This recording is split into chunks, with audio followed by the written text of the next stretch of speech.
Bonjour. Hello. My name is Llewellyn from Montreal, Quebec, Canada.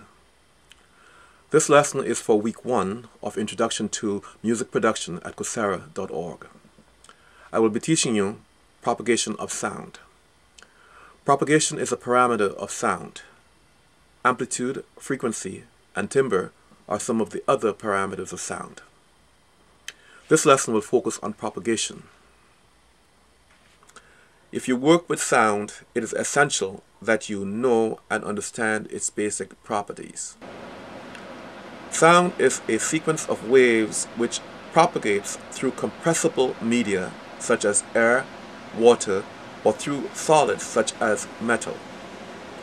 Sound is everywhere in our environment, and much of what we do is based on manipulating its basic properties.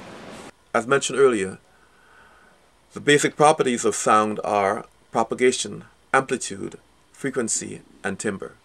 There are many properties of air that can affect the behavior of sound propagation: the temperature, the humidity, your elevation.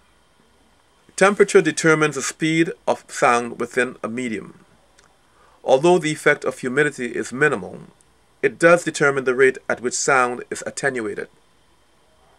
Your elevation, whether you're at sea level or up a few miles above, has an impact at the rate at which sound waves are refracted. Sound travels at 340 miles per second, about 1 foot per second, 1 kilometer per second, or 1 mile every 5 seconds. Although these properties change the speed of sound at a very slight amount, our perception of our environment can be radically transformed. These properties are not very precise and rely upon a variety of factors, but it is useful to know because a lot of what we do with sound effects, delay, reverb, phases, and flanges all relate to this idea of propagation. My focus for this lesson is propagation.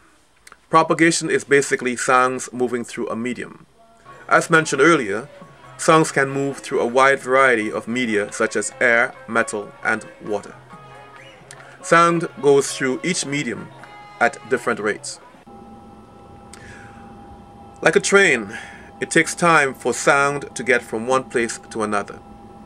Our brain is very capable of determining those fine differences in arrival time, and this helps us define our environment. Our ability to determine the direction or the distance of sound is a primal survival skill that helps us cope with different kinds of environments. In the electroacoustic world, manipulating an audio effect such as a delay is an example of manipulating propagation. Sound waves can undergo reflection, refraction, interference, and diffraction. When I speak in a room, the sound of my voice bounces off walls. It takes time for the sound to get from my mouth to the surface and then back to someone else. Different surfaces reflect different kinds of sounds in different ways. Reflection of sounds is evident in the environment in the form of echoes.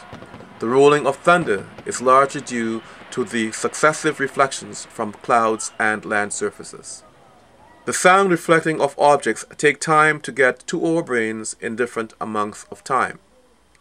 Refraction of sounds in the atmosphere occurs when sound waves travel through regions of varying air density. The density of gas is inversely proportional to its temperature. Thus, if there is a temperature variation in the air, sound waves are refracted as they pass through the layer boundaries.